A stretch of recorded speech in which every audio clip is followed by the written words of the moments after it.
Hola a todos, bienvenidos a un nuevo Diálogo Piensa. Hoy nos acompaña Rafael González Camus, quien es Seremi de Justicia y Derechos Humanos de la región de Valparaíso. También expresidente del Santiago Wanderers. Nadie es perfecto. Y hoy nos acompaña precisamente para hablar sobre los temas que aborda su cartera, lo que es la reinserción, por ejemplo, lo que es también el acceso a la justicia en la región de Valparaíso. Así que muchas gracias y bienvenido, Rafa, y gracias por estar con nosotros. Muchas gracias, Max, por sinceramente la invitación que me has hecho. A mí es un agrado poder compartir con Fundación Piensa, con quien mucho tiempo hemos tenido una muy buena relación, de la época que, como lo acaba de citar, presidente Wander, teníamos también éramos vecinos, porque la oficina estaba aquí muy cerquita, y estamos aquí listos y dispuestos para conversar sobre este nuevo desafío que he asumido hace algunos meses, 3 meses y fracción, en la cartera de Justicia y Derechos Humanos, que es realmente desafiante porque tiene varios temas que son de interés para la comunidad y para nuestra región específicamente, que son muchos los elementos que requieren atención y preocupación. Rafa, precisamente para entrar en detalle, sería bueno que la gente supiera qué hace el Ministerio de Justicia y Derechos Humanos, porque pasa que, por lo general, el sistema de justicia tiende a estar bastante mal evaluado por la ciudadanía. Entonces, cuando se habla del Ministerio de Justicia, quizás la ciudadanía lo asocia directamente a lo que es la labor jurisdiccional. Y lo que ustedes hacen es distinto a lo que hace el Poder Judicial. Son dos poderes del Estado distintos, pero relacionados. En simple, ¿qué es lo que hace el Ministerio de Justicia y particularmente qué te toca a ti hacer en la región de Valparaíso? Sí, mira, efectivamente es algo diametralmente distinto lo que es la función jurisdiccional, que está radicada exclusivamente en los tribunales de justicia. Eso está en la Constitución Política y en la división de los poderes del Estado. En el caso del Ministerio de Justicia, que forma parte del Poder Ejecutivo, su labor es de facilitar el acceso a la justicia por parte de las personas, de los usuarios, de los chilenos. Y para esos efectos es que ejerce una labor de coordinación de distintos servicios públicos dependientes y relacionados, como es, por ejemplo, el Servicio de Registro Civil, el Servicio Médico Legal, Gendarmería de Chile, que aún sigue perteneciendo al Ministerio de Justicia, aun cuando existe una reforma constitucional que trasladó a Gendarmería al Ministerio de Seguridad Pública, lo que es la Corporación de Asistencia Judicial, que es quizás uno de los servicios más elementales para el acceso a la justicia, precisamente porque las personas de escasos recursos pueden acudir ante esa entidad para poder acceder al patrocinio de un letrado, de un abogado. Pero también tenemos el caso de la Defensoría Penal Pública, que defiende a aquellas personas que cometieron un delito y que requieren una asistencia jurídica para ser procesados adecuadamente y reciban la pena que corresponda por los hechos que hicieron. Y también tenemos el Servicio de Reinserción Social Juvenil, que es un servicio nuevo que comenzó a funcionar en enero de este año y que tiene un propósito de establecer los criterios y los mecanismos de acción para la reinserción de jóvenes, de tal manera de que la persona que cometió un delito pueda tener las instancias suficientes a través de ese servicio para poder reinsertarse en la sociedad. Y se me olvidaba algo, en el caso de la Corporación de Asistencia Judicial, es un servicio que todos conocemos porque todos los que somos abogados pasamos por ahí, pero que va a finalizar sus labores próximamente, y nuestra región tiene una labor que en mayo del próximo año va a comenzar a cobijar el nuevo servicio de acceso a la justicia y defensoría de las víctimas, y que va a reemplazar a las antiguas corporaciones de asistencia judicial.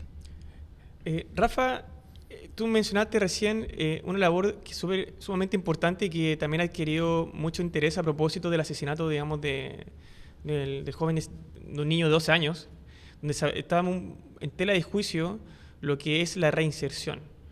Porque tú mencionabas también que cumple un rol clave para evitar que quienes incurrieron en alguna conducta delictual puedan salir de la trayectoria delictiva, ¿no? Se habla mucho también que a veces las cárceles son verdaderas universidades del delito. Y esto está muy asociado también a lo que es la labor de seguridad, que es probablemente el principal materia a la cual la ciudadanía estima que debe abocarse el gobierno. ¿Cómo se relaciona entonces esta labor de reinserción con la seguridad y digamos, como para ponerle la pelota al piso, cómo contribuye el Ministerio de Justicia en labores de seguridad? Sí, mira, tu pregunta es bien amplia y tiene muchos aspectos que podemos desarrollar. Efectivamente, la labor de seguridad si bien tiene un ministerio específico y concentrado en esas materias, la labor que hace justicia está estrechamente referido también a esto. Y el ministro de Justicia, don Fernando Rabat, reiteradamente sostiene que reinserción es sinónimo de seguridad, porque en la medida que nosotros estamos reinsertando a una persona, ya sea joven o adulto, joven a través del Servicio de Reinserción Social Juvenil o adulto a través del cumplimiento de una pena en la cárcel y que está sujeto estrictamente a las labores de gendarmería, si logramos rehabilitarlos, si logramos otorgarle los medios, los mecanismos para que tengan la oportunidad de volver a reinsertarse en la sociedad, claramente vamos a estar contribuyendo en materia de seguridad, con la diferencia que es algo un poco más lento, porque esto requiere un trabajo de mucha paciencia en primer lugar y de muchos esfuerzos en tareas como la educación, porque muchas de esas personas, jóvenes y adultos, a lo mejor no tienen los niveles educacionales adecuados y que a lo mejor puede ser una de las explicaciones para haber cometido el delito. Y se necesitan reforzar esos conceptos educacionales, que terminen sus estudios básicos, sus estudios medios, pero que además de eso requieren a lo mejor las capacitaciones suficientes para elaborar un oficio, elaborar una especie de trabajo que puedan desarrollar al término del cumplimiento de su condena. Y todo eso tiene que ser acompañado de las labores sociales, psicológicas, que vayan a permitir que esa persona que cometió un delito en un momento determinado pueda, al momento de cumplirla, efectivamente tener una oportunidad dentro de la sociedad. Y eso también significa, entre otras cosas, que la sociedad tenga pleno conocimiento de que esa persona que ha sido trabajada, que ha sido apoyada en materia de reinserción, ha podido cumplir esa labor. Pero el otro día también nosotros reaccionábamos con espanto lo que aconteció con ese niño, fundamentalmente por el contexto en que se dio. Y eso, si bien no forma parte de los procesos de la persona que cometió el delito, de los procesos que forman parte de la reinserción que nosotros manejamos, sino que obedecía a un elemento completamente distinto, sí nos debe llevar la preocupación de saber de que los planes que estamos trabajando actualmente puedan cumplir su cometido, puedan llegar efectivamente al resultado que queremos. Para eso nosotros tenemos que tener planes de acción que sean medibles y constantemente evaluados para saber que se están cumpliendo esos objetivos. Aquí en la región de Valparaíso, el Servicio de Reinserción Social Juvenil tiene un centro que está en Limache y que se desarrollan distintos programas para poder acompañar a esos jóvenes, y que queremos que esos jóvenes se puedan tener las herramientas para más adelante reinsertarse en la sociedad.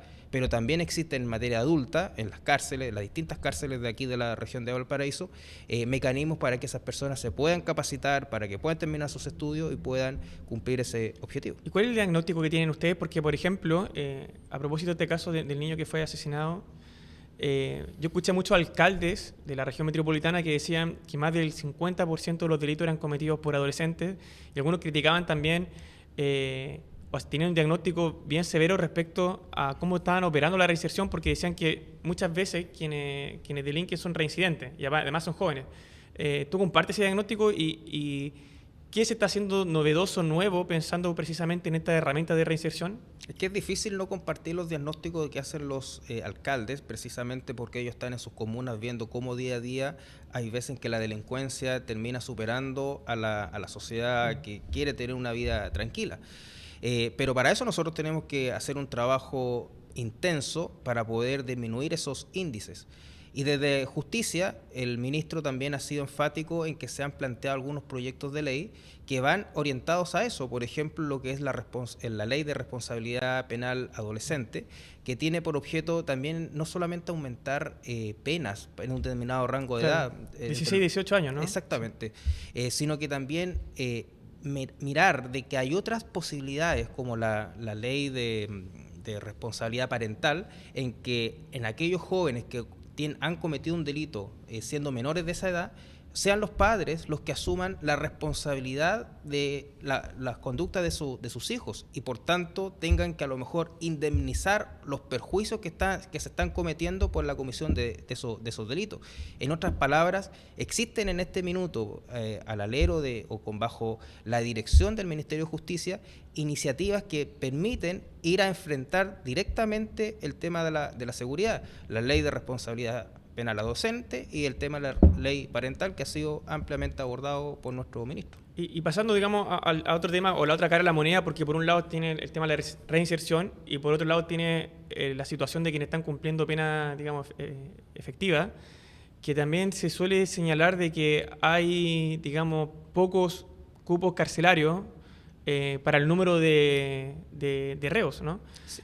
Efectivamente, ahí hablamos de la sobrepoblación y del hacinamiento. Y se habla de acá en la región de Valparaíso de una sobrepoblación de más del aproximadamente del 150% de sus capacidades. Si mal no recuerdo, hay más de 3.000 personas ocupando el espacio que corresponde a 1.300, algo así, creo que era la cifra, si mal no recuerdo. ¿Cómo está la situación en la región de Valparaíso? Y te lo pregunto a propósito de que tenemos entendido acá en Piensa de que ha existido un traslado de reos tanto de la región de Valparaíso hacia una cárcel de Talca, son 20.000 reos. ¿Qué está pasando entonces en la región de Valparaíso? ¿Cómo está la situación carcelaria hoy en día? ¿Hay capacidad o mira, cómo estamos? En los 3 meses y fracción que llevo en el cargo, me he puesto como propósito recorrer las diversas cárceles que hay en la región. En este minuto me falta una, que por un tema logístico no puedo ir todavía a Isla de Pascua, y espero algún minuto a ver si me da la posibilidad. Entretenido viaje. Sí, pero eso me ha significado entrar a conocer in situ la realidad carcelaria de la región. La situación, y hay 2 situaciones que son emblemáticas. Primero, lo que aconteció en San Felipe, que se tuvo que cerrar porque tuvo graves problemas de infraestructura. Había un informe que decía de que había un peligro en esa cárcel y hubo que evacuar a todos los internos que estaban ahí. Y eso significó trasladarlos a los demás recintos penitenciarios de Valparaíso y a otras regiones. Y eso significa que las otras cárceles empiezan a aumentar su población porque tienen que cobijar a estos internos que estaban en ese lugar. Y lo que acontece en San Antonio, que está ubicada prácticamente en el centro de la ciudad, pero bajo la cuota de inundación. En ese sentido, en caso de que exista un peligro de tsunami o una alerta tsunami, esa población se tiene que evacuar y eso no es simple, y sobre todo si está en la zona céntrica de la ciudad, lo que ha llevado a que tanto el delegado presidencial regional como diversas autoridades a que pongan un tema de alerta en la región de Valparaíso para ver qué se puede hacer con situaciones como esa. Y por eso existe una idea de elaborar una nueva cárcel que permita descomprimir la situación de la región de Valparaíso. ¿Y dónde estaría ubicada esa nueva cárcel? Ese es el gran problema que existe en este minuto, porque cuesta mucho tener una ubicación. Estamos hablando quizás en el caso de San Antonio podría ser el lugar ideal porque permitiría descomprimir el punto más difícil que tenemos en esa cárcel que está bajo la cuota de inundación, pero eso también requiere cambios de uso suelo porque no puede estar ubicada en cualquier parte. De que existe la noción inicial de ubicar una nueva cárcel en la región de Valparaíso, existe. Hay que comenzar a trabajar para que eso sea una realidad y existen muchas materias que se tienen que abordar para eso. Pero volviendo al punto inicial, he podido recorrer todas y cada una de las cárceles de la región de Valparaíso, salvo una, y podemos presenciar in situ de que existe un problema de hacinamiento y existe un problema de sobrepoblación. Y eso también juega en contra con los temas de seguridad, porque también hemos conocido de que muchos de los delitos a veces se planifican desde la cárcel, y eso es algo que el Ministerio de Seguridad Pública lo tiene absolutamente consciente, y una de las formas para poder tratar de contrarrestar eso es precisamente que exista no solamente una aplicación efectiva de la condena con cárceles de máxima seguridad, sino que también con una habitabilidad adecuada, y cuando existe sobrepoblación y hacinamiento, eso es mucho más difícil de controlar. Rafa, estamos hablando por lo general y inevitablemente cuando uno habla de justicia se aboca siempre al ámbito penal, pero la otra cara, digamos, de la justicia no podría llamar la justicia civil. ¿Cómo estamos por ahí? Y te pregunto porque yo recuerdo que yo entré a la universidad en el 2010 en Derecho y ya en el 2011 se hablaba de la nueva reforma procesal civil, que iba a ser un procedimiento ya oral y no por escrito. El Código de Procedimiento Civil actual es del año 1903, o sea, llevamos más de 100 años con este procedimiento que al parecer se ha quedado bastante en el pasado. Y me ha llamado la atención a mí personalmente que este gobierno haya retomado la discusión de la reforma procesal civil, que hay un proyecto que ya está en el Senado, bien avanzado. ¿Cuáles son los plazos que ustedes fijan y cuál es, a tu juicio, si que las razones por las cuales debiese existir ese procedimiento son las mismas que existían hace 10 años atrás. Yendo más, digamos, más a la pregunta concreta, ¿cómo ves tú que está funcionando hoy día la justicia procesal civil y cómo este proyecto podría ayudar a mejorar esa tramitación? Sí, efectivamente es un tema de larga data y si tú observas en todo lo que es el espectro jurisdiccional, en materia penal existió un avance relevante en materia de procedimientos, Claro. En materia de familia, en materia laboral, pero está faltando quizás lo más importante porque cada uno de los cuerpos normativos se terminan a veces remitiendo al Código de Procedimiento Civil como norma supletoria. Así es. Y por tanto tendría que ser el más robusto. Y eso requiere un perfeccionamiento. Y ese perfeccionamiento pasa por un nuevo concepto que es de procedimiento civil a procesal civil, porque eso implica un cambio en los principios que se tienen que aplicar en ese nuevo proceso civil, como es el de la inmediatez, como el de la celeridad, como el de la oralidad, dependiendo de las circunstancias. Y sobre todas las cosas permitiendo de que las soluciones equivalentes o los equivalentes jurisdiccionales también puedan tener mejor cabida, proponer las mediaciones, las conciliaciones, que si bien están incorporados en el actual sistema, hay que darle mayor énfasis a esa materia. Y sobre todo también en el caso de los cumplimientos, porque a veces los juicios ejecutivos son aquellos que permiten tener atochados los juzgados de naturaleza civil, y eso requiere una tramitación distinta. Los juicios ejecutivos todos sabemos quién es siempre el principal acreedor, sin querer mencionarlo. Pero sí está claro de que este es un tema que en este minuto genera preocupación y atención por parte del Ministerio de Justicia porque tiene que avanzar y se tiene que consolidar pronto. Si bien está en la última etapa de la discusión parlamentaria, eso no significa que se le tenga que dar celeridad suficiente, porque los principios que te acabo de mencionar son los que van a permitir descomprimir el sistema, como permitió descomprimir en su minuto el tema del procesal penal. Esto es un tema también que uno lo podría asociar, ya que está tan de moda la palabra permisología. Hay quienes ven dentro del propio proceso, los procedimientos de justicia, algo parecido. Me refiero a los plazos. Por ejemplo, tú mencionaste antes la Corporación de Asistencia Judicial, donde todos los abogados tuvimos que pasar por ahí y veíamos casos de familia, también veíamos casos civiles, y a veces pasaba que un juicio duraba más de 2-3 años. ¿Cuáles son los plazos que ustedes manejan, por ejemplo? ¿Estaríamos hablando de que un procedimiento civil duraría meses? Cosas por el Bueno, estilo. teóricamente podrían darte un plazo de esa naturaleza, pero uno siempre termina observando que la realidad impera o se pueden configurar otras cosas. Te cité el caso de la reforma laboral, Claro, que incorpora todos los principios que acabo de mencionar, de la oralidad, de la inmediatez, de la bilateralidad de la audiencia, de la inmediatez de la prueba, pero observamos que, por ejemplo, la región de Valparaíso, y específicamente aquí en Valparaíso, tiene un nivel de retardo importante, sí. porque hay un número de jueces insuficiente para poder cubrir la gran cantidad de causas que llegan de esa naturaleza. Entonces, una cosa es la reforma probablemente tal y otra cosa es generar las condiciones para que esa reforma pueda tener aplicación práctica y en forma eficiente. Tenemos que tratar de aprender de ese, por ejemplo, el caso de materia laboral, porque yo estoy consciente y de hecho lo hemos conversado con varios de los funcionarios, con los jueces del juzgado laboral, y ellos estamos todos conscientes de que tiene que haber un aumento de la plana de jueces. Y en materia civil tiene que haber un número de jueces suficiente para que eso pueda tener una celeridad o una prontitud adecuada. El día de hoy, un juicio ordinario en materia civil no solamente pueden ser 2 años, pueden ser muchos más, porque estamos hablando quizás de 2 años en primera instancia y después pasa a una segunda instancia, que también las causas civiles, como son de común tramitación, están en una tabla ordinaria, y las otras causas, que son la gran mayoría, terminan siendo de vista preferente y por tanto termina dilatándose también en el tiempo. Y para qué decir lo que acontece en la Corte Suprema, que también pueden pasar años. Y entonces la reforma que ustedes están, o retomar esta reforma, también viene asociado con nuevos recursos precisamente para tener infraestructura, ¿no? Exactamente, y tenemos que dotar, porque los actuales tribunales civiles, como tienen un diseño distinto, tenemos que pensar de que esos nuevos diseños tienen que estar ubicados en lugares con infraestructura que permita el cumplimiento de esa labor. Sí. De hecho, yo recuerdo un caso, a propósito del mega incendio, que hubo una audiencia de formalización, o una audiencia preparatoria más bien, de que preparación de juicio oral, que no pudo ser celebrada precisamente porque no había infraestructura y creo que eran entre intervinientes, entre imputados, etcétera, más de 40 intervinientes, incluso se tuvo que suspender y se habló de que se podría llegar a un acuerdo para que algunas audiencias se llevaran a cabo en universidades. O sea, había un problema incluso de espacio. Exactamente, bueno, pues son circunstancias excepcionales, Sí. pero sí deben servir de lección para ver cómo avanzamos en ese tipo de circunstancias.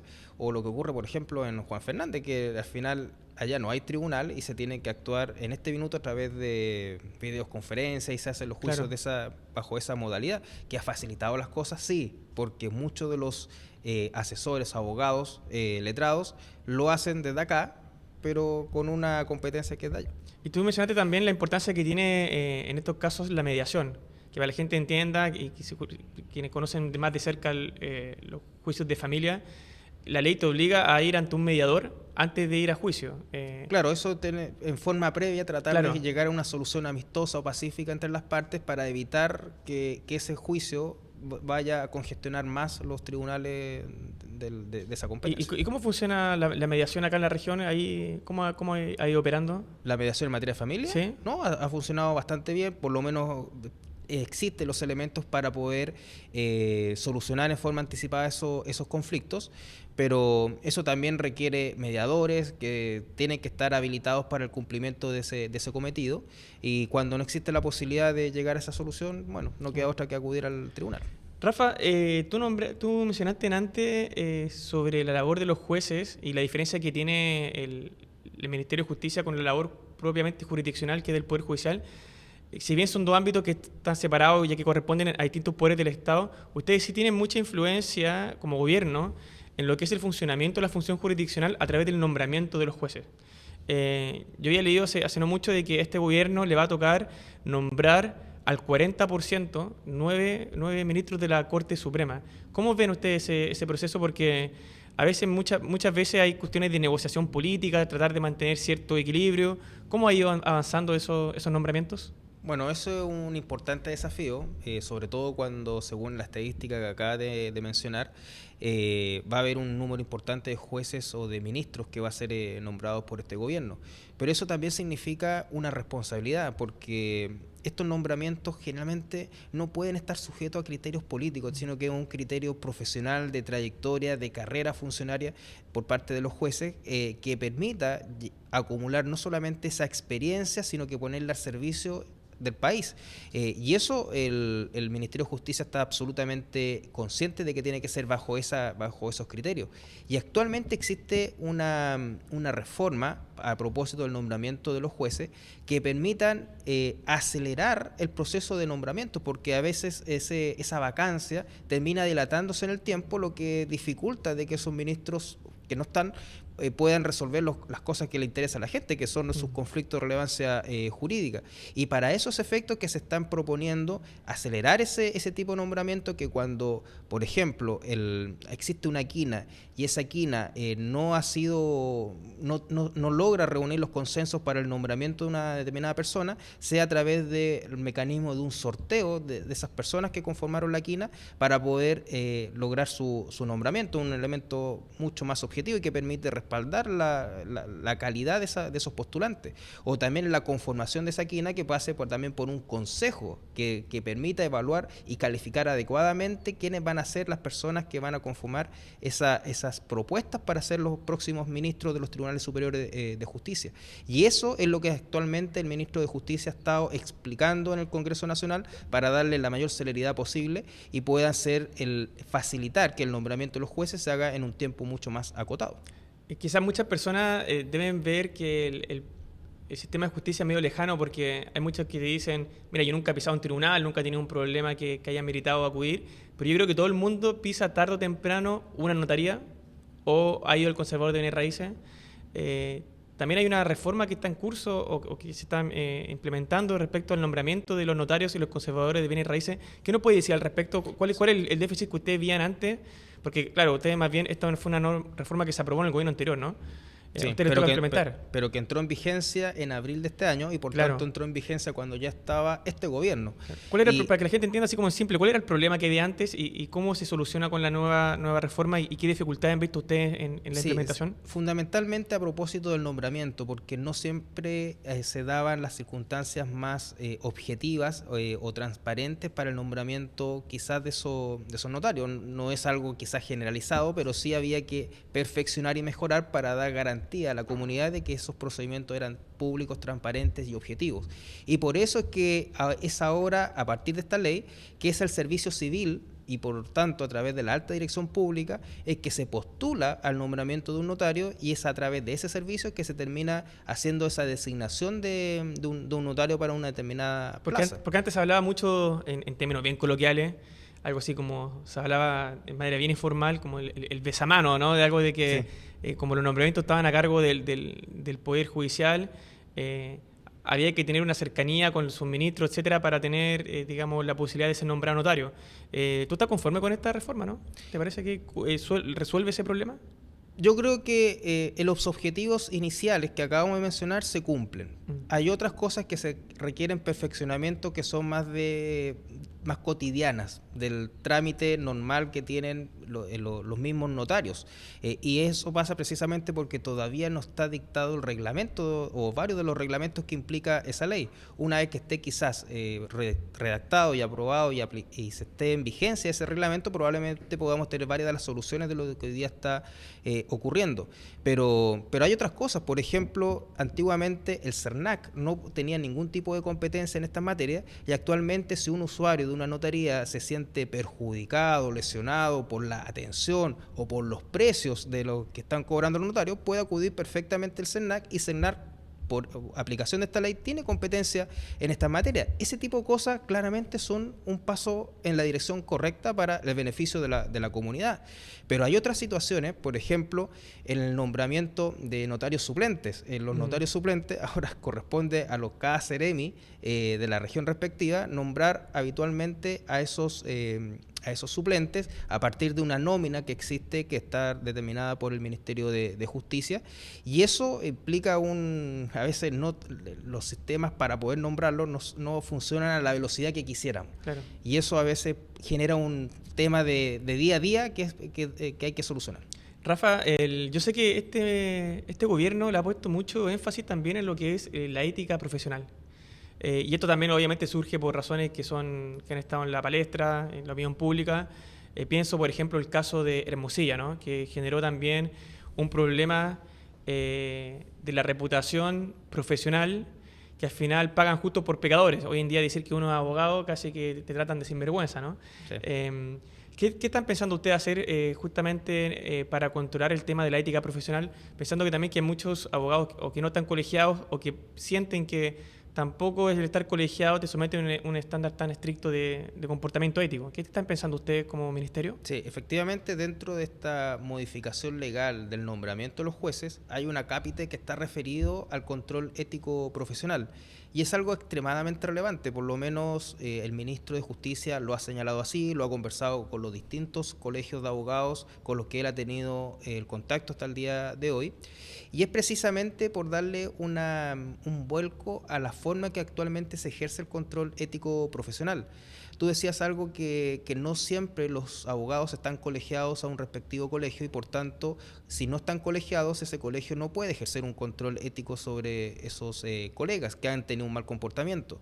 Lo que pretende esta modificación legal es que aquella persona aquel abogado, que ha cometido una infracción disciplinaria pueda ser sancionado por los tribunales y los colegios tengan legitimación activa, o sea, denunciar a aquellos abogados, sean o no sean colegiados, aplicando las respectivas sanciones que pueden ir desde la aplicación de multas o hasta la suspensión del ejercicio el ejercicio de la profesión por un determinado tiempo que le corresponda aplicar esa suspensión.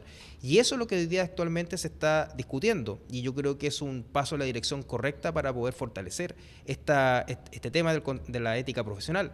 Pero así como está esa labor, nosotros hemos ido a las distintas universidades, a las escuelas de Derecho. Yo personalmente estuve, a propósito de la Semana del Abogado, del Día del Abogado, que es el 21 de mayo, en algunas escuelas de Derecho, promoviendo lo que es la conducta ética profesional y siguiendo el ejemplo de Arturo Prat, que es el máximo referente en materia profesional, para poder decir cómo se tiene que comportar un abogado, y sobre todo estudiantes que también a veces están tramitando y que en cosas tan simples como llegar puntualmente a una audiencia, claro, es una demostración de que le interesa lo que está haciendo y que tiene una conducta ética en esa materia. Rafa, nos pasamos el tiempo de los 30 minutos, que por lo general pasó muy rápido la conversación, está muy entretenida. No sé si quiere agregar algo más. Yo sé que este mes es el mes, o el 18 de julio va a ser digamos que ya pasó, es el mes el Día de la Reinserción, ¿no? Efectivamente, fue el Día de la Reinserción.